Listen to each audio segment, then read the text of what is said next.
I wanted to tell a story or allow somebody in my life to tell their story and to offer a perspective that I think is rare and that we rarely have access to, especially in feminist circles.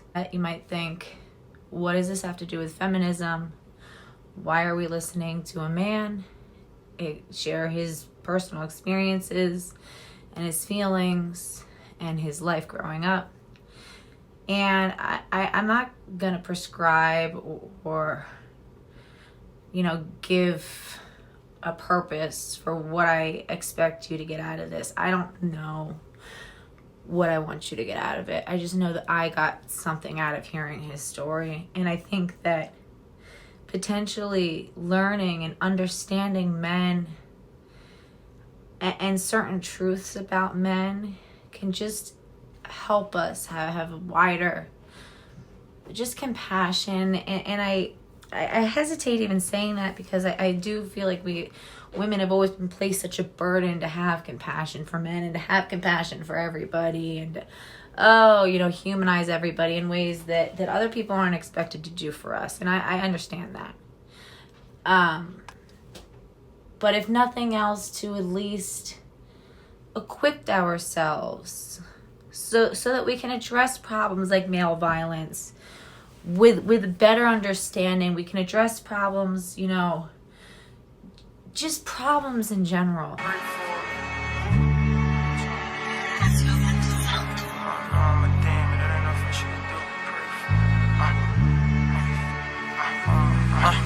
Mama, I know I'm a demon. It ain't nothing she could do but pray for me. This is a man who grew up in the inner city, who is black but biracial. But not biracial in the sense that he has, one black mother and a white father or vice versa. Both of his parents were considered light-skinned black. And he grew up in a black community, and he's always self-identified as black despite having a very light skin tone. He grew up in the inner city of Philadelphia, and he lived through the foster care system at an early age. When he was born addicted to crack cocaine due to prenatal exposure. 2 years old, he and his 5-year-old brother were left alone, were abandoned in an abandoned house. When he was found several days later, they were both found by another homeless woman who found them and I guess called the authorities. They were both severely dehydrated. He specifically had pneumonia, fluid in his lungs, was very sick. Or he was wearing a diaper that was really, really disgusting. They were scared, they were cold, they were terrified, they were crying. He spent 6 months inpatient in the hospital where he got treatment for his pneumonia and dehydration before he was released to family members with whom he lived until about the age of 10. And then he entered the foster care system. So in this video, I wanted to talk about what his experiences were like, what his emotional world was like, and how it sort of ties back into gender ideology and gender critical feminism. I think that it sheds insight, even though he didn't tune out or, he was always like a super straight man. He really, embodied this idea of super, sort of machismo, what a man is supposed to be, a real man's man.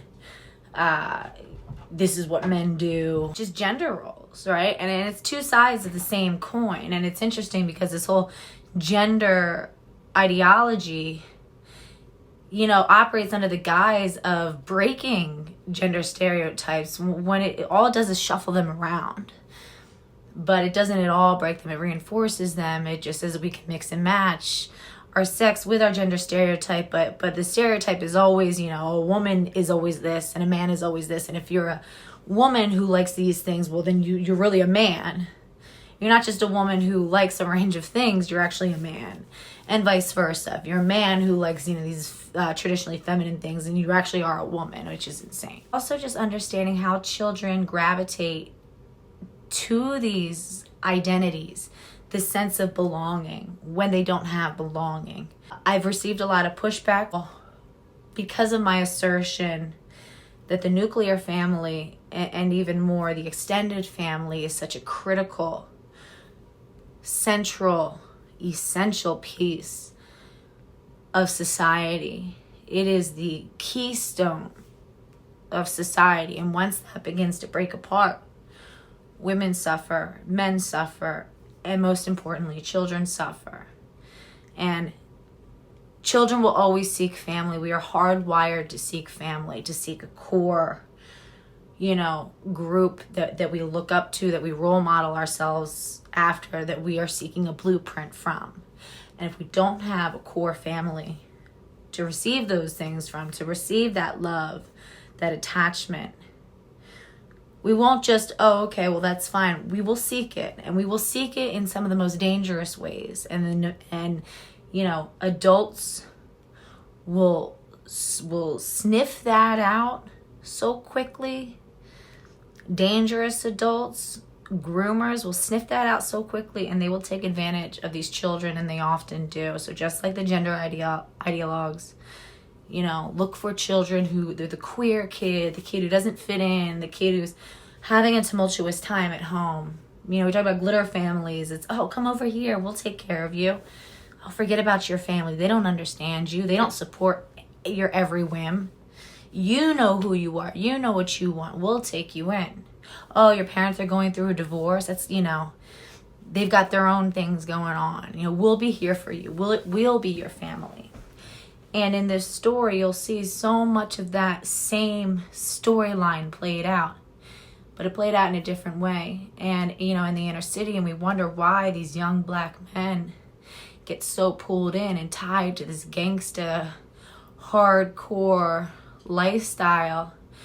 Young kids have guns and they're hunting each other. They're hunting each other down, where they're engaging in crime at such early ages. And it becomes a vicious cycle of criminality, of criminalization, of going to prison early, starting off, getting a criminal record, ending up on surveillance through probation and parole, and it cascades into a lifetime of imprisonment. We on champagne cases at my doorstep. I got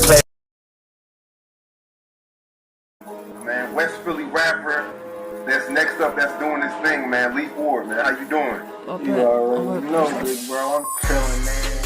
Well, say cheese, we have posted that Philly is like damn near the murder capital now. Like, it's crazy as it's ever been. It surpassed Chicago as far as homicides. How Philly is now, because it's always been crazy, but it seems like it's worse as it's ever been. Yeah, like everybody, every hood, everybody. So the one guy in the beginning of the video is Leaf Ward. That's actually the artist that's featured in my intro. My mom know I'm a demon, it ain't nothing she can do but pray for me. My mom know I'm a demon, it ain't nothing she could do but pray for me. I go to court and I ain't got talk, shocking no just what to say for me. Nowadays I ain't got get in that field, my youngins will play for me. Sue go crazy for big bro, he gon' get you out the way for me. Fuck the odds when we spin blocks, whoever out there get shot up. We ain't keeping score, but so many of them niggas did, I know that they not up. We ain't attempting murder, especially when we got bitches that's giving the drop up. Hey bro, child ever got up, see a light on, we hitting they spot up. We don't fuck them niggas, so fuck them niggas. We ain't gon' show no mercy. They know my brother is savage. Every time that he spin, niggas get sent to emergency. I heard that them niggas scored one time and they got niggas mad. They went up like 30. None of them niggas made it out of surgery. I heard them young niggas doing them dirty. Niggas know we got this shit sold up. And actually, Leaf Ward is right around the corner from where the person who I'm interviewing in this video is from. So they grew up in an identical environment. He's like the best rapper in Philly right now. And I know he doesn't sound always very eloquent in all of his interviews, although honestly, once he gets into him, once he kind of breaks down his like awkwardness, he does. He has a lot of really, but that's why they're interviewing him, just because he's like Philly's treasure. Yo, it's your boy King GG Hip Hop Central. It's your boy King GG Hip Hop Central. Back at you another video, guys. Now, guys, today we're going to talk about the violence that's going on in Philly. Like in my previous videos, I talked about this, but guys, Philly is really getting bad, man. You know, Philly is the murder capital right now, guys. Like seriously, man, we ain't been the murder capital since 2005, 2006. I'm gonna have to research, but I remember one of the years, 2005, 2006, when we was like really, you know, bad as shit, man. You know, when I was a young boy, but things is like crazy right now, man. Like it's crazy, man.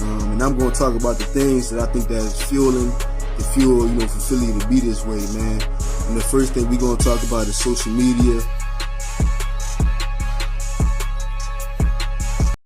How this disrupts the family unit, starting in the inner city and spreading out. How women in the inner city have been completely neglected and overlooked. How this male criminality impacts them. It impacts the mothers of these men. It impacts the partners of these men, the women, the sexual partners of these men, the wives of these men, the domestic partners of these men. You know, the women who will carry children for these men. And I think this is a feminist imperative to look and to understand why this is happening and how this is happening. And I do think that restoring the family and looking at why restoration of the family is so important is a feminist imperative. Because so much pain and so much dysfunction comes from such an early age of children seeking adults to fulfill those roles. When they are not there, they will look for them in nefarious places. And that's what this story is really about.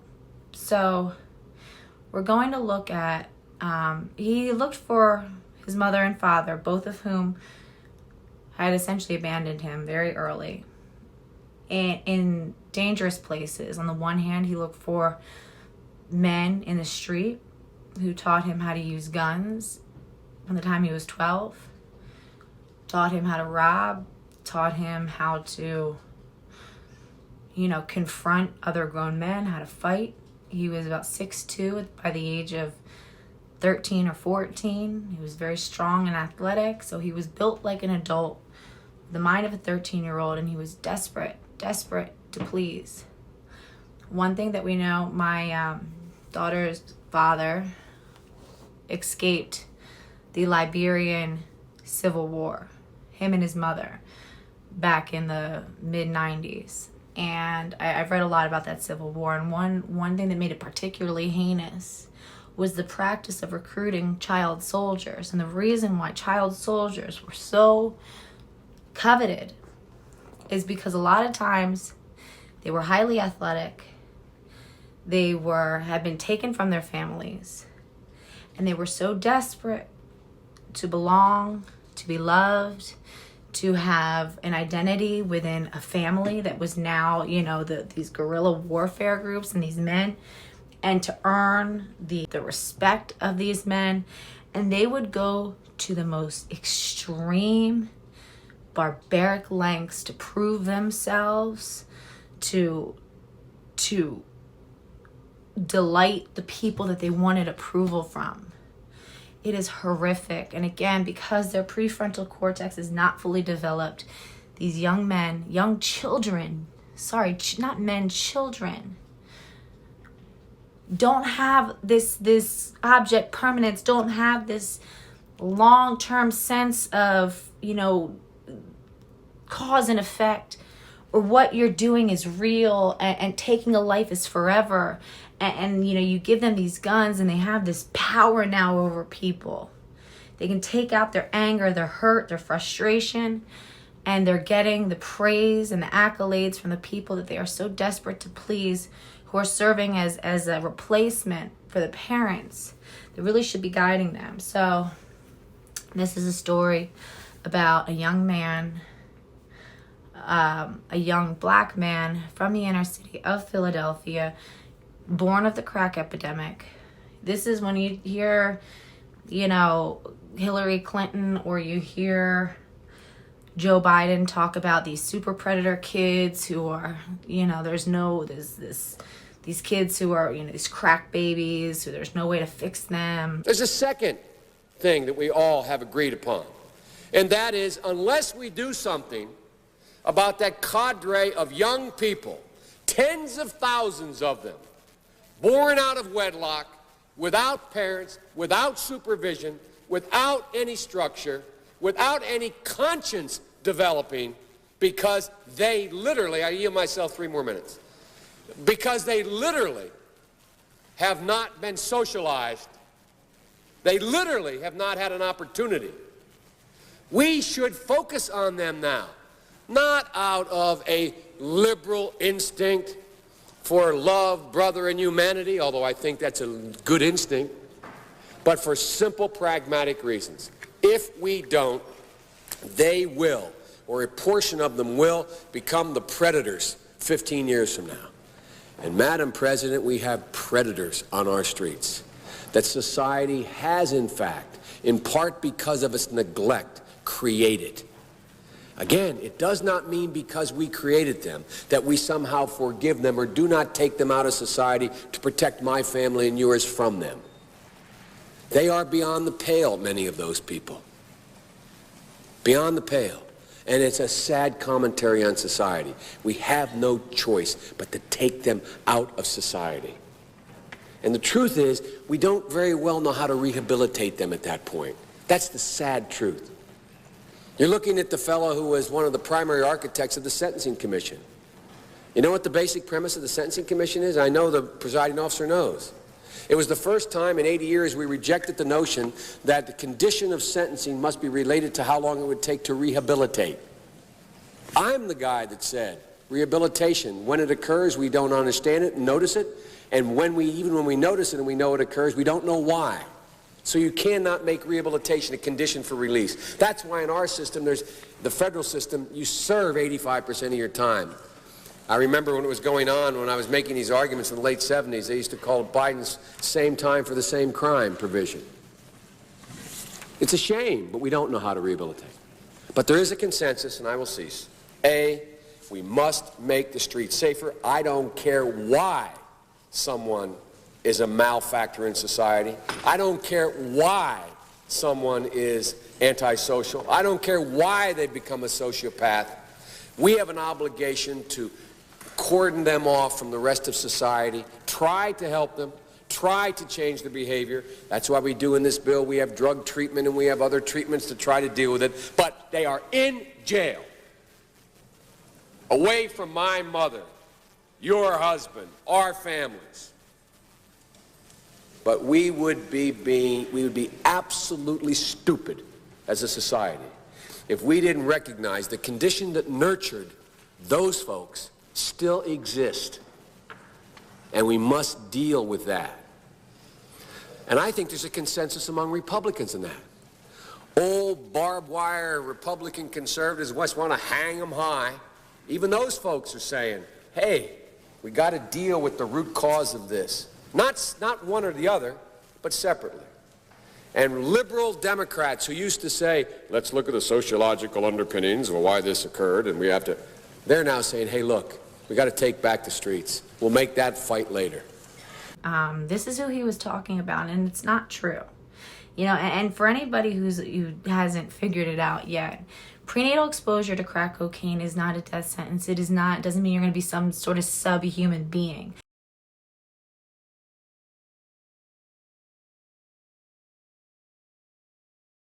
These children, who are the most expensive babies ever born in America, are going to overwhelm every social service delivery system that they come in contact with throughout the rest of their lives. During the crack baby epidemic, the New York Times reports newspapers and magazines like Rolling Stone, Newsweek, The Washington Post, and yes, even the Times itself, all ran stories that went beyond the research. The site also points fingers at network TV stars of that era, including Tom Brokaw, Peter Jennings, and Dan Rather, saying they also bear responsibility for sensationalizing reports. And the reports were sensational. Children exposed to crack cocaine in the womb were said to have developmental and behavioral disorders and were going to cause no end of social problems. What we know is that there are no real hardcore long-term consequences, for the most part, from crack cocaine itself. A lot of these kids turn out to be just fine. Now, 30 years later, a review of 27 studies published online Monday in the journal Pediatrics concluded those problems just haven't materialized. The researchers say they've looked at studies of 11 to 17-year-olds whose mothers smoked crack cocaine while pregnant. Studies that track children beyond infancy have failed to find any severe outcomes. Researchers now say while some studies have linked pregnant women's cocaine use with behavioral problems, anxiety, and poor school performance, they say the effects were mostly small and may have resulted from other factors. The most recent studies all say the same thing. There's no known connection between exposure to crack cocaine while in the mother's womb and problems in adulthood. Discover magazine even wrote in 2006, doctors argued that the stigma of being a crack baby does more damage than the crack exposure. You know, and I've learned a lot from this man. One thing that prenatal exposure to crack cocaine doesn't do is it does not impact your IQ. You know, it's usually other accompanying things of being an addict, such as, you know, not getting prenatal care, or maybe drinking alcohol, or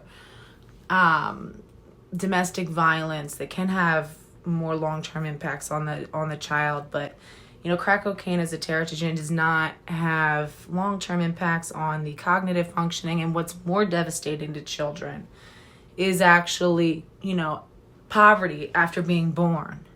You know, being born into dysfunction, you know, living with, having your mother and your father, your primary attachments be disrupted because of addiction. That is what's devastating to children. Poverty is what's devastating to children. Food insecurity, housing insecurity. The prenatal exposure to crack cocaine did not make a subclass of human, you know, of subhumans, of deranged kids. It's, you know, these kids are totally normal intelligence, totally normal physical profile. You know, if they were lucky enough to grow up with some level of stability. I can tell you this man is 6'2", incredibly athletic, he's incredibly intelligent, incredibly hardworking. Nothing that was predicted about him ever came to pass, you know, on the sense of him just being some deranged. They said these kids would be incapable of love and feelings. And in fact, I also wanted to tie this in how, you know, growing up, I really believed, really, truly believed in my heart of hearts that men did not possess the same capacity for love and emotion that women did. I just thought it was an evolutionary thing. I thought that women loved harder than men. I thought that men weren't capable of really falling in love. And I thought that it was more, you know, they went along with partnering and things like that just to achieve certain things so that they could reproduce, achieve children, pass on their, you know, genetic lineage, you know, to fulfill certain social and societal roles, but not that they really had that sort of need for companionship, or that they could love women or really experience the full range of human emotions that women felt. I really believe that. I don't know why I believe. I just, maybe from some of my own experiences, from just sort of what I just seen in media and things like that. But the truth is that that's not true. Well, the truth is that it is somewhat true, but not for the reasons that we think. So men do sometimes miss out feeling the full range of emotion, or the full experience of acute emotion that women experience. And it's not because they are not capable of emoting, of experiencing, of their brain producing those emotions. On the contrary, it's because they experience those emotions so strongly, men are far more prone to shut down. We know that male babies are more susceptible to death. They are more fragile. They're more likely to die in the first year and in the first 5 years. But everything that we've ever studied about boy and girl babies shows that both have such a deep need for love, for interaction. There's something called the still face experiment. Oh, this is sad. Okay, I'm sorry. So the still face experiment with Ed Tronick, the psychologist who developed it in the 1970s. In it, mothers are told to coo, smile, play, and make eye contact with their babies, and then go to stone-faced and unresponsive. The babies, both boys and girls, became distressed when they couldn't get their mother's attention, screeching, looking away, crying, and eventually giving up dejected. Babies this young are extremely responsive to the emotions and the reactivity and the social interaction that they get from the world around them. This is something that we started studying 30, 40 years ago, when people didn't think that infants could engage in social interaction. In the still face experiment, what the mother did was she sits down and she's playing with her baby who's about a year of age. I'm like a girl. Oh. And she gives a greeting to the baby gives a greeting back to her. Yeah. This baby starts pointing at different places in the world, and the mother's trying to engage her and play with her. They're working to coordinate their emotions and their intentions, what they want to do in the world. And that's really what the baby is used to. And then we ask the mother to not respond to the baby. The baby very quickly picks up on this, and then she uses all of her abilities to try and get the mother back. She smiles at the mother. She points because she's used to the mother looking where she points. The baby puts both hands up in front of her and says, "What's happening here?" She makes that screechy sound at the mother, like, come on, why aren't we doing this? Even in this 2 minutes, when they don't get the normal reaction, they react with negative emotions, they turn away, they feel the stress of it, they actually may lose control of their posture because of the stress that they're experiencing. Okay. I'm here. And what are you doing? Oh, yes. Oh, what a big girl. It's a little like the good, the bad, and the ugly. The good is that normal stuff that goes on, that we all do with our kids. The bad is when something bad happens, but the infant can overcome it. After all, when you stop the still face, the mother and the baby start to play again. The ugly is when you don't give the child any chance to get back to the good. There's no reparation, and they're stuck in that really ugly situation. As an observer, it was heartbreaking to watch. Despite lasting only 2 minutes, study after study finds that humans are inherently relational regardless of sex, male or female. Both babies need attention and love.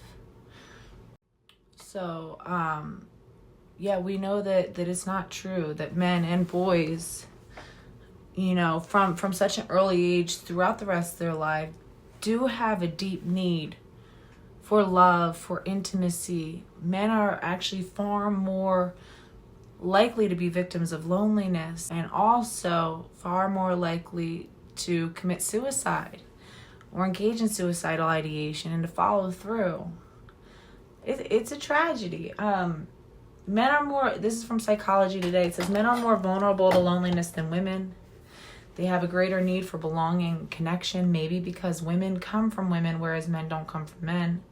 Perhaps boys start out more constitutionally adrift than girls, thereby needing more connection, more deeply and consistently. Otherwise, they may find their feelings intolerable and run from them. And that is something that we know, that boys are more likely to shut down. That you know, little boys even shut down from crying at a much early age. You know, I hypothesize that women are emotional in that they express emotion, they talk about emotion, they cry, they engage with emotion because they're actually more resilient to emotion. They actually are stronger and can withstand emotion more. You don't engage with something that is too overwhelming for you to deal with, right? You would more likely behave in ways that men and boys behave in, which is they shut down. They don't, it's too much. They don't even want to feel it. They don't want to experience it. They want nothing to do with it. it's easier to convert it into, anger. I mean, those are emotions too, anger or being withdrawn. Whereas girls can handle emotion, crying, talking about things, and I also I do think that it's women have more innate access to social structures than men do. The fact is that we're born from women. Okay, it's having a mother is not guaranteed just because you're born from her, but it's far more likely that you're going to have a connection with your mother than from your father. That it takes more conscious effort to have a man involved in his children. It depends on the quality of the relationship with the mother. It depends on, the living situation, but children are sort of innate to the mother. And so women are sort of built in with a network of other women to talk to. Men and boys don't have that. And we also know from studies that mothers are more likely to hug and be physically intimate with their girl babies more so than their boy babies. Girl babies are picked up more often. They're looked at for longer. They're hugged more often. They're kissed. They're cuddled more often than boy babies. Oh, it's so sad. So, and again, this isn't to divert attention away from the needs of girls, or to somehow put the burden on girls and women to understand men and boys and what their needs are and to fulfill them. That's not the purpose of this. It's just to give insight, and I'll let you guys decide what to do with this information, if it can help you in any way at all, or maybe it doesn't. But I think it's valuable, and I think it's a perspective we often don't get. So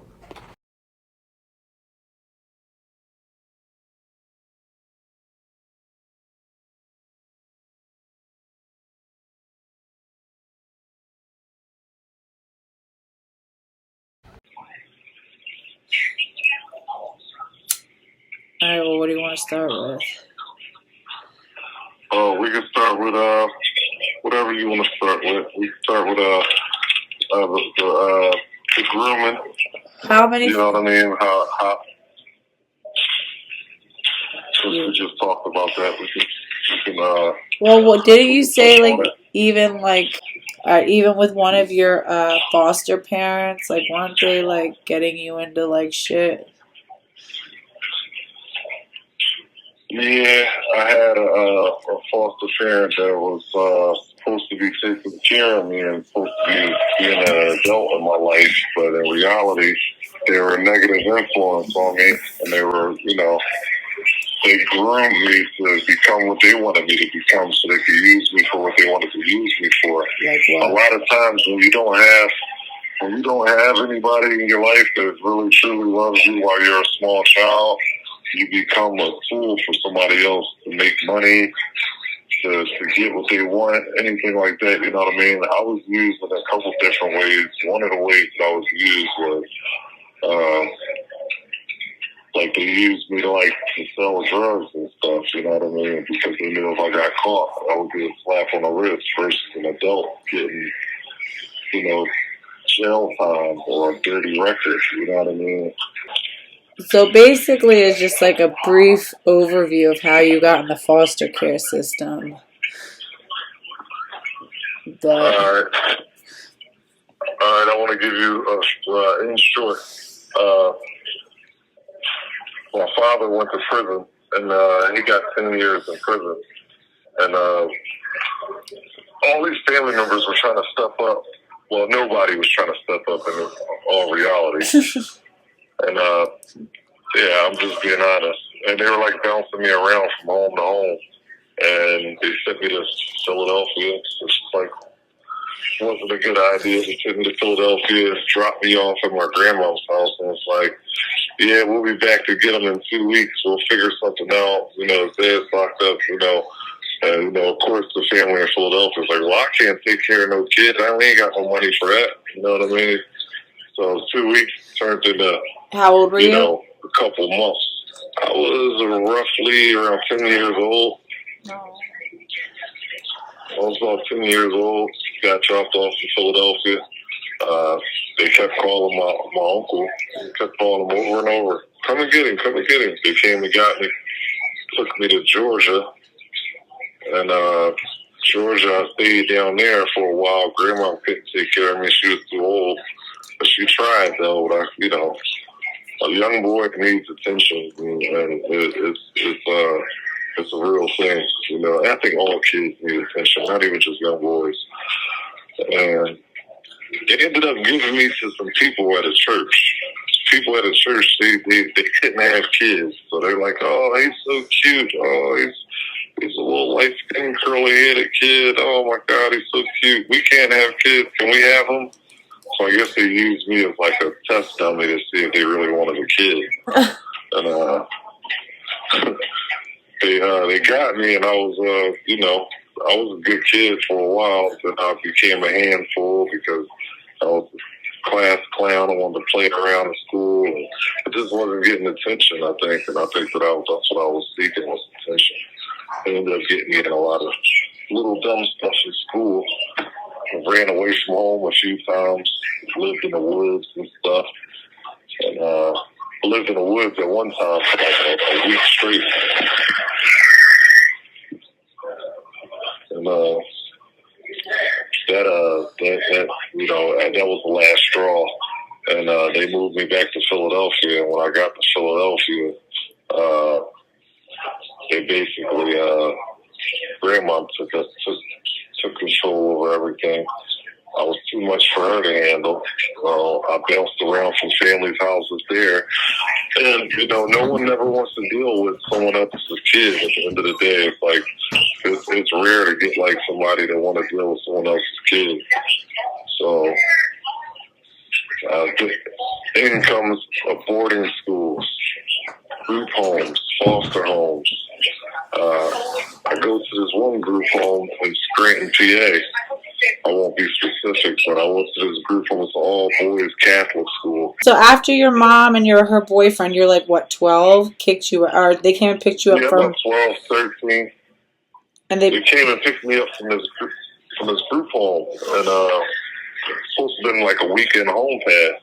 And I ended up staying with them. And the first fight they got in, they're like, oh, yeah, you got to go.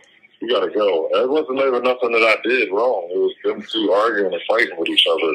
And it got, like, violent, like violent domestic, where they're hitting each other, stabbing each other with knives, all kinds of stuff. Like, and they're like, oh, you got to go. You know, because I'm taking up for my mom. You know, I'm not going to let no man sit there and beat on my mom. You know, I would get my ass kicked, too, by him. So it was like... and you were finally getting bigger, too, at that point.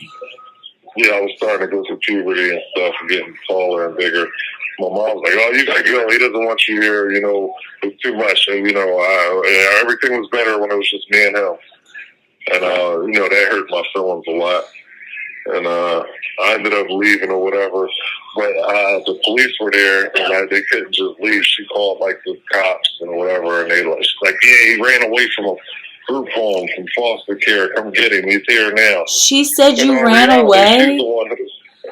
Yeah. They come and picked you up and been like, oh, we're all going to live together like a family.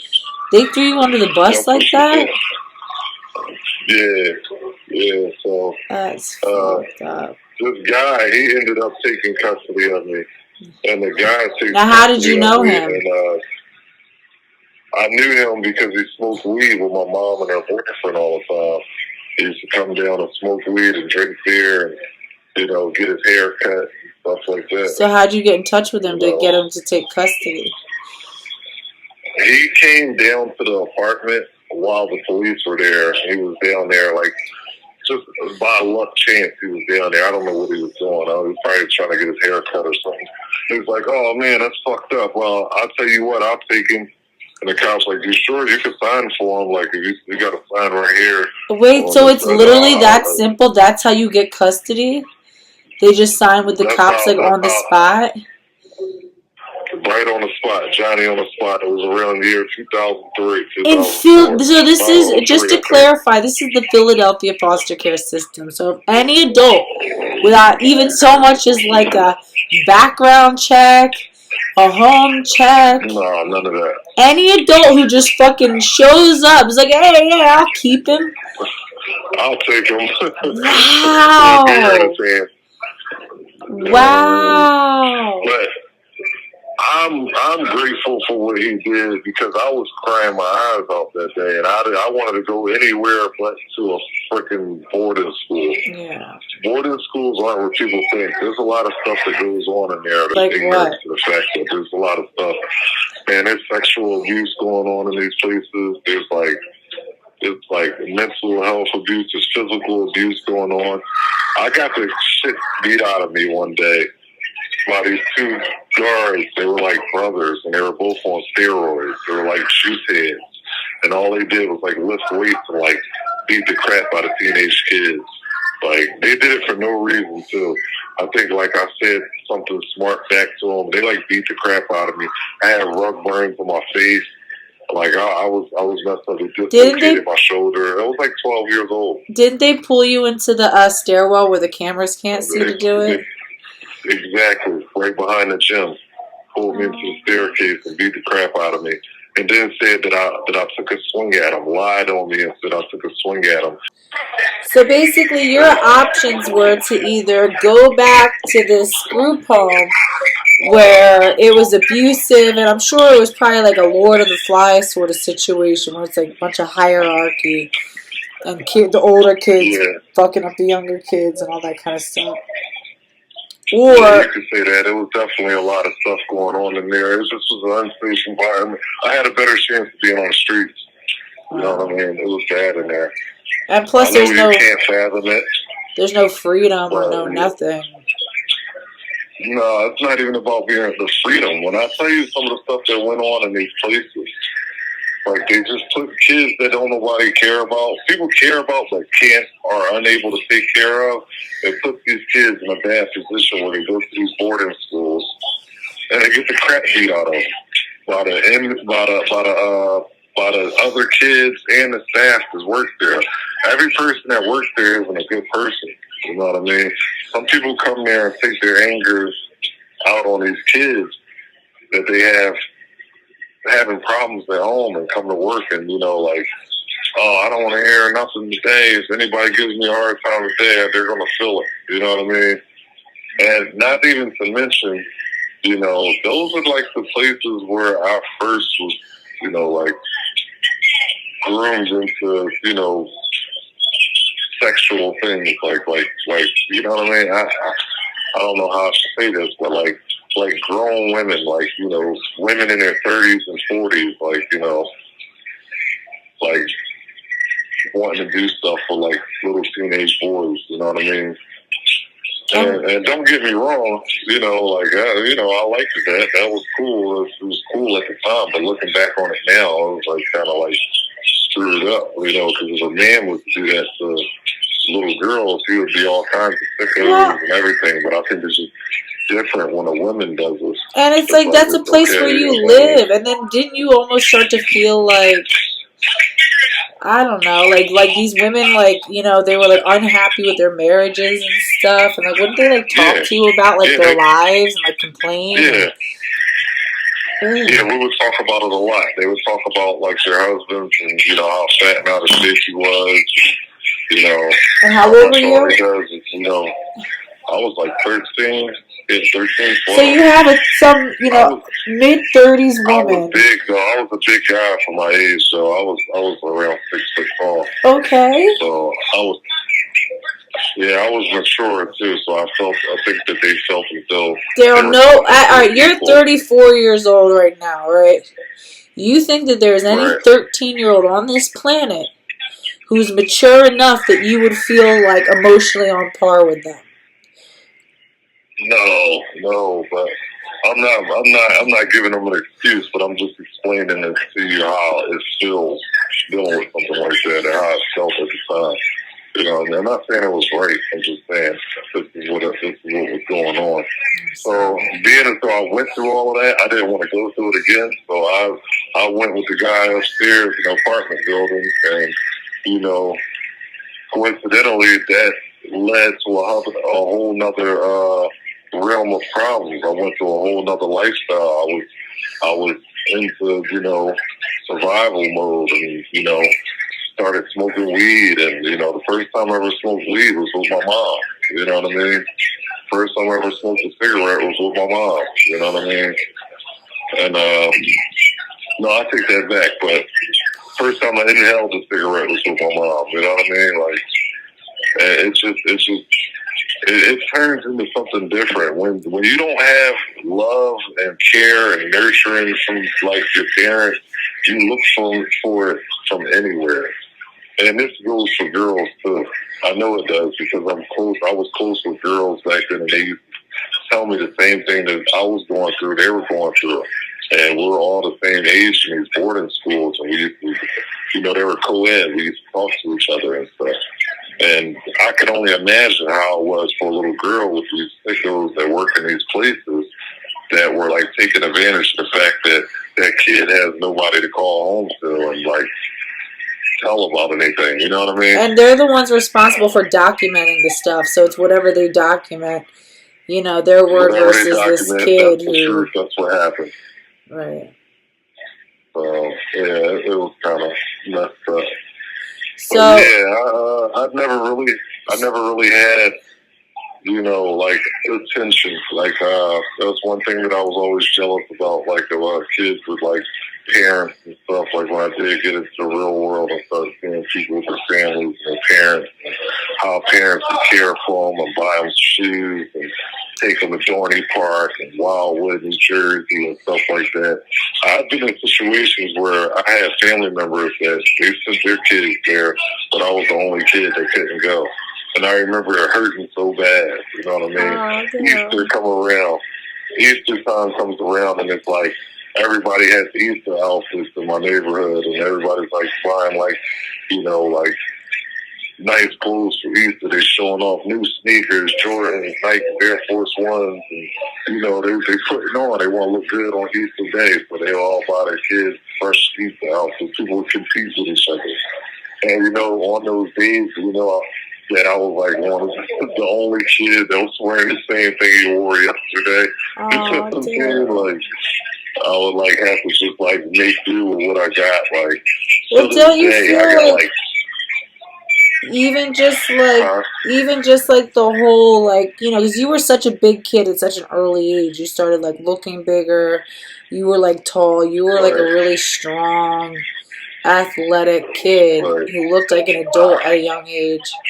And then like even when you were living with the neighbor who came down and was like, oh, I'll sign for him, like I feel like on one hand like yeah, they cared about you because nobody else did, but at the same time like they also kind of like got stuff out of the deal too by being able to kind of like use making them money, you know, in these big cities, you know, kids make people a lot of money, and it's like, oh damn, if the kid gets caught, you know, the most they're going to do is slap on the wrist. The kid goes to some kind of boarding school for 9 to 12 months. What kinds of things? Glen Mills. They had this one place called Glen Mills, and it was a good school, but they were beating the crap out of those kids. If anybody looks it up right now, they'll see like, damn, they shut that place down. How is that a good school? Kids to shoot up. But what were they having you do? Not at Glen Mill. What are you asking me again? Like where? The guy, I don't want to say his name because the guy you were living with, and you were like, oh yeah, they'll just get sent to Glen Mill. You going on a tangent. Yeah, I know you're talking about selling weed, you know what I mean? Doing stuff like that, you know what I mean? Selling weed, selling drugs, you know, different kinds of drugs, Xanaxes, PCP, you know, stuff like that, crack. And how old were you? Just drugs the streets want. Like 13 years old. And weren't you also like collecting money and stuff like that? Yeah, it was beneficial to me because I needed food and clothes and stuff. And there wasn't nobody giving me that stuff, especially these older dudes. So what about, like, you want this? even, like, the streets, like, having, like, guns and stuff?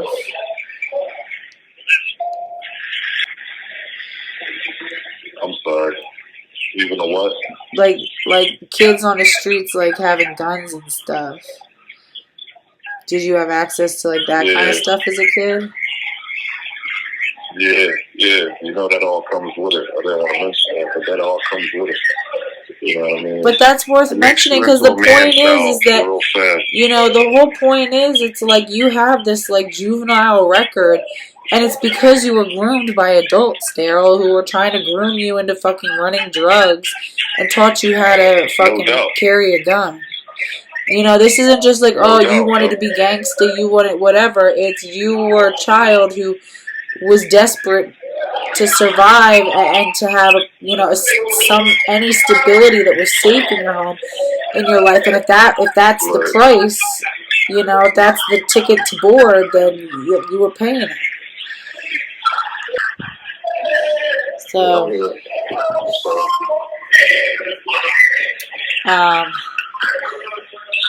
well, the reason why I thought it was important to bring up is because it's like these kids who are desperate for, like, an identity and to, like, please, you know, please, like, the adults in their lives. You know, and it ends up hurting the kids in the long run, and there's no way that, like, you know, you could have known that how insidious and wrong it was. Hey, look out for this, or look out for that. Well, you thought that, like, you were doing the right thing by just, you know, doing what the adults in your life wanted you to do. So, like, how did you feel, though? Like, did you feel like you wanted to be, like, good at what you were being asked to do? Yeah, I wanted to be the best. And saying that, I might as well jump on this. When, you know, being accepted by somebody or, you know, an older person that wants to help take care of you and wants to look out for you means a lot to a kid that doesn't have anybody. You know what I mean? And when I was a kid, and I was like a young kid, like 7 years old, my parents used to, my dad, he used to go to work all day, and he would leave me in the house. I would walk to school by myself. Kindergarten, I was walking to school by myself. I lived in Atlantic City. I used to walk to school by myself, and had a tab at the pizza store and everything with the pizza people. Like, I never had to pay for it. They would always write it down, and my dad would pay it at the end of the week. And when I would go home, I had like an evil stepmom. And long story short, I used to clean up a lot. And when I would clean up, I would clean the house because that was the only thing that I knew how to do that would make the adults happy that was around me. They would be like, oh, yeah, you know. And if I didn't clean up, I learned early on that, you know, they would be in a really, really bad mood if I didn't clean the house. And I didn't make it, like, real nice and smell good and comfortable for them when they got off of work, you know what I mean? So I would sit in the window some days. I remember I would sit in the window. I remember it'd be raining, and I'd be sitting in the window, and every time the light turned red, the cars would line up at the red light, and I would be like, oh, maybe this is one of them coming. Sometimes I'll be in the house all day by myself. It'd be like 9 at night, 10 at night, and no one came home. They would all come home like 11 o'clock at night sometimes. You know what I mean? And I would just be so amped up when they would come home because it was just like the being by yourself, the deprivation of human contact when you're a little kid and you're in a house by yourself, in a little apartment by yourself, waiting for adults to come home. You know what I mean? Haven't eaten nothing all damn day. It's scary, kind of. Like, it's gotta be nerve-wracking. Like, always just a little bit on edge. Like, yeah, sitting in the window waiting for somebody to come home like that. you know, now looking back on it, that's like a puppy dog or a kitten or a cat. A cat does that, sits in the window and looks down at the street waiting for its owner to pull up. You know what I mean? So I can only imagine how animals feel, but I felt like that, you know what I mean? And then they would come home and, you know, sometimes they would congratulate me, like, oh, man, it looks really nice in here. Oh, you vacuumed, you cleaned it up, it smells good, you know. You burned some incense, you know, it smells, the bathroom looks really good. You know, I would really learn how to clean from the early part of my childhood. And even now, I do those things. And any house that I go to, I've always done that. Like, I don't care if it's my friend's house or, you know, my family's house. I always done that as like a token of my appreciation for me being accepted. How many? What I mean, into someone's circle. How many families did you live with? When I was a kid, a lot. Like about? I would say roughly. So my cousin and his girlfriend in Wisconsin. There was my uncle and his girlfriend, and the people at the church. I would say roughly around 8 or 9 different families. Well, maybe 10 different families. Then the foster care, I was in about two different families before I ran, and I was in about 3 different group homes, boarding schools. So yeah, I was bounced around a lot. You know, and do you also live in an apartment by yourself? An apartment? Yeah. Yeah, I lived in an apartment by myself when I was a kid. I was living. That wasn't a legal situation. I was once again up underneath a predatory older man that was like fucking using me to sell his weed. I'll never forget. It was a Jamaican guy in West Philadelphia, and he had a building and he had a storefront downstairs, and he was, you know, he had a business going, but in the background of the business, he had me selling weed for him. And he gave me my own apartment on the 3rd floor. People that know me, they know who I'm talking about. The 3rd floor of this building was an apartment, and he let me have my own apartment, which was the coolest thing when you're fucking 13 years old. You know what I mean? Yeah.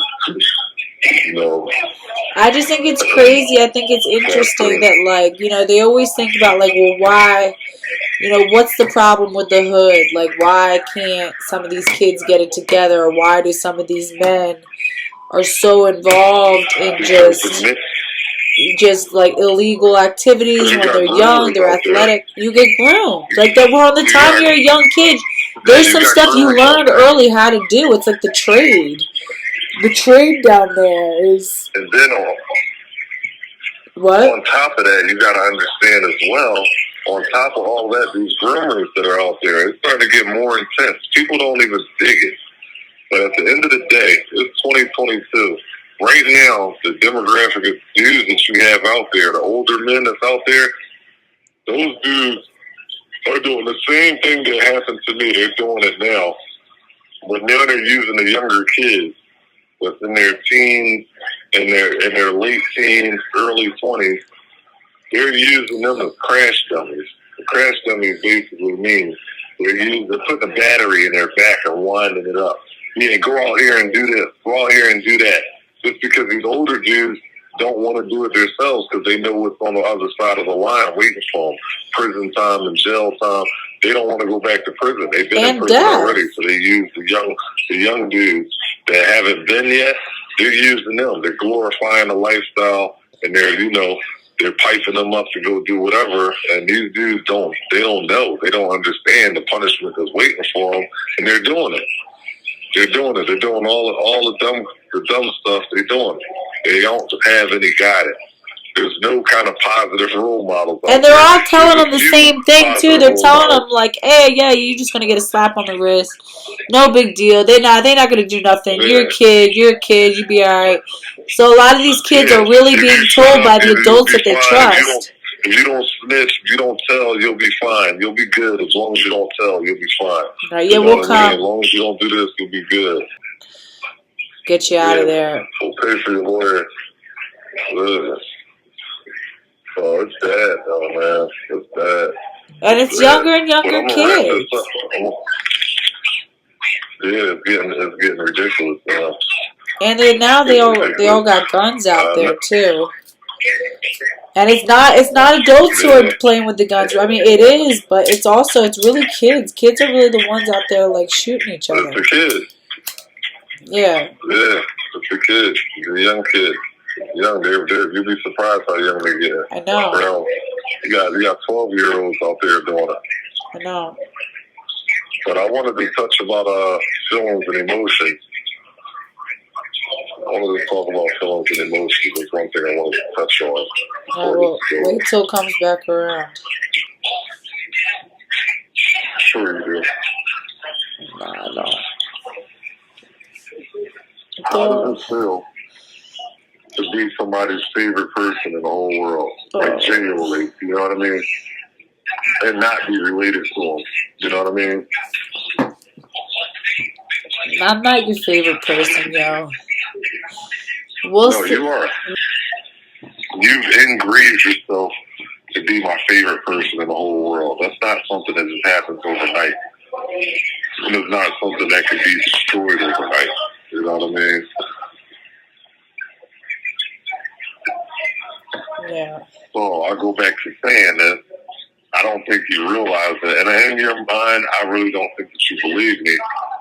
I think that sometimes you do, but being through with everything that I've been through, you have definitely, hands down, been like my favorite person in the world. I'll die for you, yo. I'll jump off a building for you. I love you so much, yo. Like, you are my favorite person in the whole entire universe.